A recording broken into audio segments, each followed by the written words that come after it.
لله والصلاة والسلام على أشرف رسول الله وعلى آله وأصحابه الفائزين برضا الله. أعوذ بالله من الشيطان الرجيم. بسم الله الرحمن الرحيم. وأن هذا صراطي مستقيما فاتبعوه ولا تتبعوا السبل فتفرق بكم عن سبيله ذلكم وصاكم به لعلكم تتقون. صدق الله مولانا العلي العظيم. സ്നേഹാദരണീയരും ബഹുമാന്യരുമായ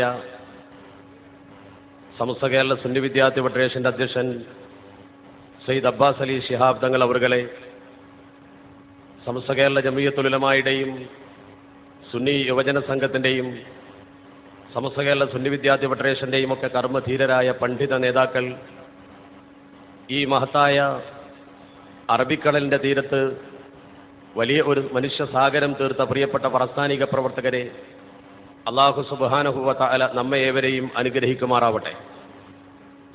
ഒട്ടേറെ സമയമായി നിങ്ങളെല്ലാവരും നമ്മുടെ പ്രസ്ഥാന പ്രവർത്തനത്തിൽ മഹാന്മാരുടെ പ്രഭാഷണങ്ങൾ കേട്ടുകൊണ്ടതിൽ ലയിച്ചിരിക്കുകയാണ്. ഈ മഹത്തായ കടപ്പുറത്ത് ഇതുപോലെ ഒരു സമ്മേളനം നടക്കുമ്പോൾ ബഹുമാനപ്പെട്ട മാനുമുസ്ലിയാർ നമ്മളോട് വിട പറഞ്ഞ രംഗം ഓർക്കുകയാണ്. അള്ളാഹു ആ മഹാനവറുകൾക്ക് മഗ്ഫിറത്തും മർഹമത്തും നൽകുമാറാവട്ടെ.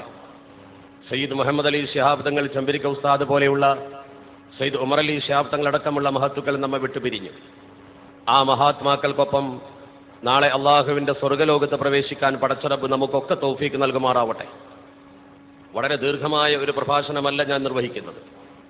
ഈ സന്ദർഭത്തിൽ സമസ്ത കേരള സുന്നി വിദ്യാർത്ഥി ഫെഡറേഷൻ എന്ന പ്രസ്ഥാനം രൂപം കൊണ്ട പശ്ചാത്തലം എൻ്റെ മുമ്പിലിരിക്കുന്ന പ്രിയപ്പെട്ട ചെറുപ്പക്കാർ മനസ്സിലാക്കേണ്ടത് അനിവാര്യമാണെന്ന് തോന്നുന്നതുകൊണ്ടും അങ്ങനെ എൻ്റെ പ്രിയപ്പെട്ട സഹപ്രവർത്തകർ സൂചിപ്പിച്ചതുകൊണ്ടും തൽവിഷയകമായി വളരെ പ്രധാനപ്പെട്ട ചില കാര്യങ്ങൾ എൻ്റെ പ്രബുദ്ധരായ സഹപ്രവർത്തകർക്ക് പകരാനാണ് ഞാൻ ആഗ്രഹിക്കുന്നത്. കൂട്ടത്തിൽ പറയട്ടെ, നമ്മുടെ മഹാസമ്മേളനത്തിൻ്റെ ഭാഗമായി നമ്മൾ സംഘടിപ്പിച്ച ആ മഹത്തായ ക്യാമ്പിൻ്റെ പ്രാരംഭഘട്ടത്തിൽ രാത്രി മഴ പെയ്തപ്പോൾ ഒന്ന് രണ്ട് തടുക്കുകൾ, അതുപോലെ തന്നെ നമ്മുടെ ഓലകൾ പാറിപ്പോയപ്പോൾ ഈ സമ്മേളനം നിർത്തിവെച്ചു എന്ന് പ്രചരിപ്പിച്ച ആളുകളുണ്ട്.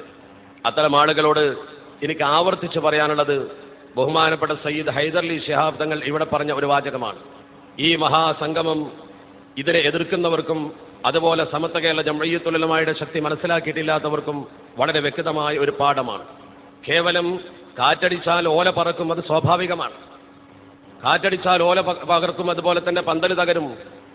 ആ മഹത്തായ സമ്മേളനം നിർത്തിവെച്ചു എന്ന് പോലും പ്രചരിപ്പിച്ചുകൊണ്ട് പത്രങ്ങളിൽ എഴുതിയ ആളുകളുണ്ട്. അവർക്ക് SKSF-നെ കുറിച്ചോ അതിൻ്റെ പ്രവർത്തനങ്ങളെക്കുറിച്ചോ അതിൻ്റെ പാരമ്പര്യത്തെക്കുറിച്ചോ അറിയില്ല എന്ന് മാത്രമാണ് സൂചിപ്പിക്കാറുള്ളത്. അതാണ് നമ്മുടെ സമൂഹത്തിൻ്റെ പത്രപ്രവർത്തനം. ഇപ്പോൾ ചില ആളുകൾക്ക് പത്രപ്രവർത്തന രംഗം പോലും മലീമസമാക്കിയ ആളുകൾ, ഞാൻ അവരെക്കുറിച്ച് കൂടുതൽ പറയുകയല്ല, മറിച്ച് നമ്മുടെ മഹത്തായ പ്രസ്ഥാനത്തിൻ്റെ രൂപീകരണ പശ്ചാത്തലത്തിലേക്ക് ഈ സദസ്സിലെ ബഹുഭൂരിപക്ഷം ആളുകളും ചെറുപ്പക്കാരായതുകൊണ്ട് അവരെ കൊണ്ടുപോകേണ്ട ഒരു അനിവാര്യതയുണ്ട്. 21ാം വാർഷികമാണ് നമ്മൾ ആഘോഷിക്കുന്നത്. ഈ 21 വർഷം മുമ്പ് 1989 സമസ്ത കേരള സുന്നി വിദ്യാർത്ഥി ഫെഡറേഷൻ എന്ന സംഘടന പിറന്നു വീടുമ്പോൾ അന്ന് ഏകദേശം ഒരു 15 വയസ്സ് പ്രായമുള്ള ആൾക്ക് മാത്രമേ അല്പമൊരു പക്വതയോടുകൂടി അന്നത്തെ സാഹചര്യത്തെക്കുറിച്ച് ഓർക്കാൻ കഴിയും. അല്ലാത്തവർക്ക്, അതിനേക്കാൾ അന്ന് പ്രായം കുറവുള്ള ആളുകൾക്ക് ആ കാര്യത്തെക്കുറിച്ച് ഓർക്കാൻ കഴിയില്ല എന്ന ബോധം കൊണ്ട് തന്നെ ഞാൻ പറയുന്നു, ഈ 21ഉം 15ഉം കൂട്ടി ഏകദേശം നമ്മുടെ സമൂഹത്തിൽ ഒരു 35-40 ആളുകൾക്ക്, 35-ന് താഴെയുള്ള ആളുകൾക്ക് ഒരിക്കലും ഈ ചരിത്രം അറിയില്ല. എന്തിന് SKSF രൂപീകരിച്ചു? ഇവിടെ കേരളത്തിൽ ഒരു വിദ്യാർത്ഥി സംഘടന ഉണ്ടായിരുന്നല്ലോ. ആ വിദ്യാർത്ഥി സംഘടന ഉണ്ടായിരിക്കെ പിന്നെ ഒരു പുതിയ വിദ്യാർത്ഥി സംഘടന എന്തിന് നിലവിൽ വന്നു എന്ന് ചിന്തിക്കുന്നവരും ചോദിക്കുന്നവരും ഒരുപക്ഷെ നമ്മുടെ സമൂഹത്തിലുണ്ടാകും. അവരോട് പറയുന്നു, ഈ സമസ്ത കേരള ജംഇയ്യത്തുൽ ഉലമായുടെ ഒരു വിദ്യാർത്ഥി വിഭാഗം പട്ടിക്കാട് ജാമിഅ നൂരിയ അറബി കോളേജിൽ വെച്ച് 1973 രൂപീകരിക്കുമ്പോൾ ബഹുമാനപ്പെട്ട നമ്മുടെ വേദിയിലുണ്ടായിരുന്ന ഈ മഹാസമ്മേളനത്തിന്റെ സ്വാഗത സംഘത്തിന്റെ അമരത്തിരുന്ന പാണക്കാട് സയ്യിദ് ഹൈദർ അലി ശിഹാബ് തങ്ങളായിരുന്നു SSF-ന്റെ പ്രഥമ പ്രസിഡന്റ്. അദ്ദേഹമാണ് SSF-നെ ആദ്യമായി നയിച്ചത്. ആ മഹാനുഭാവൻ സമസ്ത കേരള സുന്നി വിദ്യാർത്ഥി ഫെഡറേഷന്റെ പൂർവ്വഭാഗമായ, അല്ലെങ്കിൽ അതിന്റെ ആദ്യ സംഘടനയായ സമസ്ത കേരള ജംഇയ്യത്തുൽ ഉലമയുടെ ആദർശമനുസരിച്ച് പ്രവർത്തിച്ചിരുന്ന SSF-ന്റെ നേതൃപദവിയിലിരിക്കെ ആ സംഘടന വഴിമാറി സഞ്ചരിക്കുകയും മഹാനായ സയ്യിദ് ഹൈദർ അലി ശിഹാബ് തങ്ങളെ മലപ്പുറത്ത് ഒരു കൗൺസിലിൽ വെച്ച് പരസ്യമായി ഇരുത്തി കേരളക്കരയിലെ മുസ്ലിങ്ങൾക്ക് ഒരിക്കലും പരിചയമില്ലാത്ത വിധം മഹാനായ സയ്യിദിന്റെ പേരിൽ രാഷ്ട്രീയ ആരോപണം ഉന്നയിച്ചുകൊണ്ട് നിരവധി കത്തുകൾ വായിക്കുകയും ബഹുമാനപ്പെട്ടവരെ വേദനിപ്പിക്കുകയും ചെയ്ത പ്രത്യേക സാഹചര്യത്തിൽ 1979 നവംബർ മാസം 6-ാം തീയതി ആ സംഘടനയുടെ കൗൺസിലിൽ നിന്ന് ബഹുമാനപ്പെട്ട സയ്യിദ് ഹൈദരലി ശിഹാബ് തങ്ങൾ രാജിവെച്ച് ഇറങ്ങിപ്പോരുകയാണ് ഉണ്ടായത്. ഈ ജനക്കാട് സയ്യിദ് കുടുംബത്തിൽപ്പെട്ട ഏതെങ്കിലും ഒരു സയ്യിദ് നേതൃപദവി ഏൽപ്പിച്ചിട്ട് അത് രാജിവെച്ച പാരമ്പര്യം നിങ്ങൾ കേട്ടിട്ടുണ്ടോ? അങ്ങനെ രാജിവെച്ചിട്ടുണ്ടെങ്കിൽ കേരളത്തിൽ ഒരു സംഘടന മാത്രമേ ഉള്ളൂ. ഇന്ന് കിടന്നുറങ്ങുന്ന മുഴുവൻ ആളുകളെയും ഉണർത്താനും ശല്യമുണ്ടാക്കാനും യാത്ര നടത്തുന്ന ആളുകൾ, അവരാണ് സത്യത്തിൽ അതിന്റെ അപകടകാരികൾ. പാണക്കാട് സയ്യിദ് കുടുംബത്തിൽപ്പെട്ട ഒരു മഹാൻ രാജിവെച്ച് ഇറങ്ങിപ്പോന്ന ഒരു സംഘടനയും പിന്നെ ഗുരുത്വം പിടിക്കുന്ന പ്രശ്നമില്ല എന്ന് ഏത് സാധാരണക്കാരനും അറിയാം. എന്തുകൊണ്ട് സയ്യിദ് ഹൈദരലി ശിഹാബ് തങ്ങൾ രാജിവെച്ചു? അദ്ദേഹത്തിന് സുന്നിസം കുറവായിരുന്നോ? സയ്യിദ് ഹൈദരലി ശിഹാബ് തങ്ങൾക്കും പാണക്കാട് കുടുംബത്തിനും സുന്നിസം കുറവുണ്ടോ?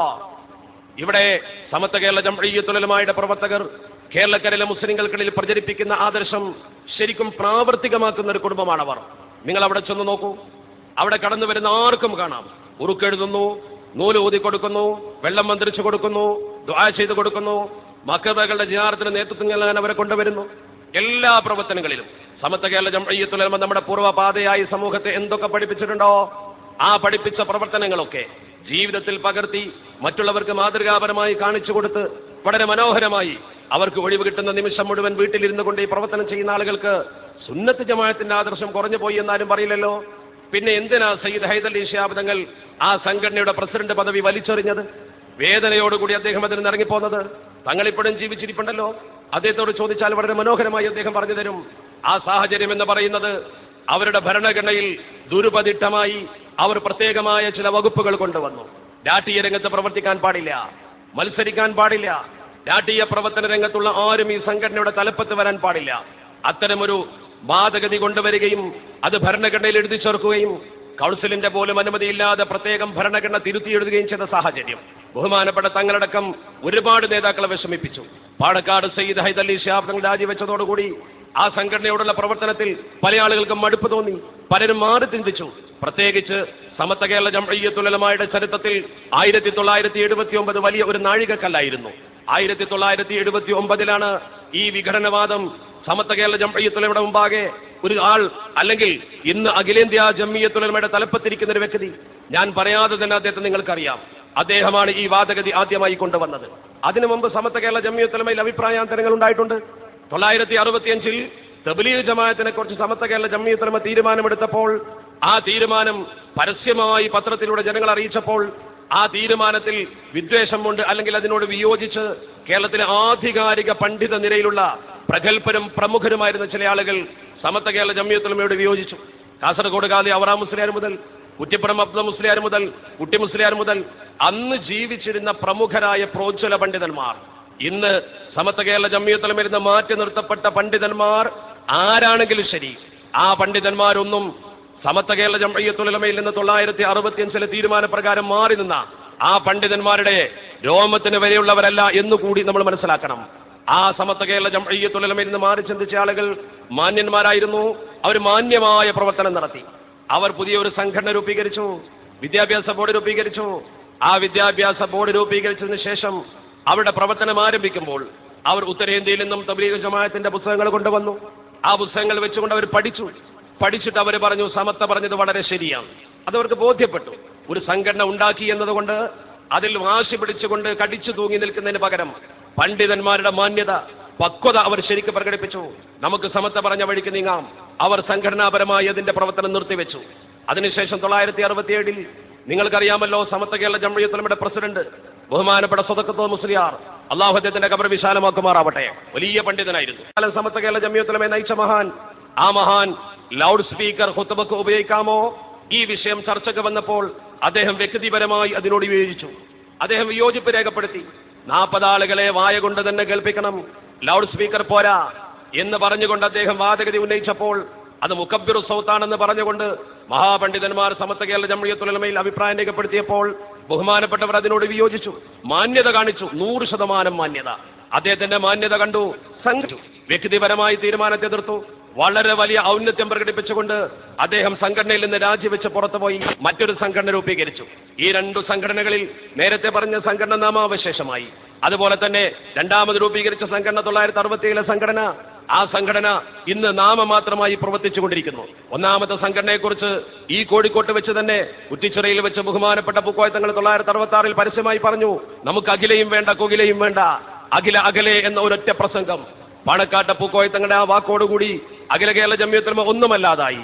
സംസ്ഥാന കേരള ജംഇയ്യത്തുൽ ഉലമ ഇന്നും നാമം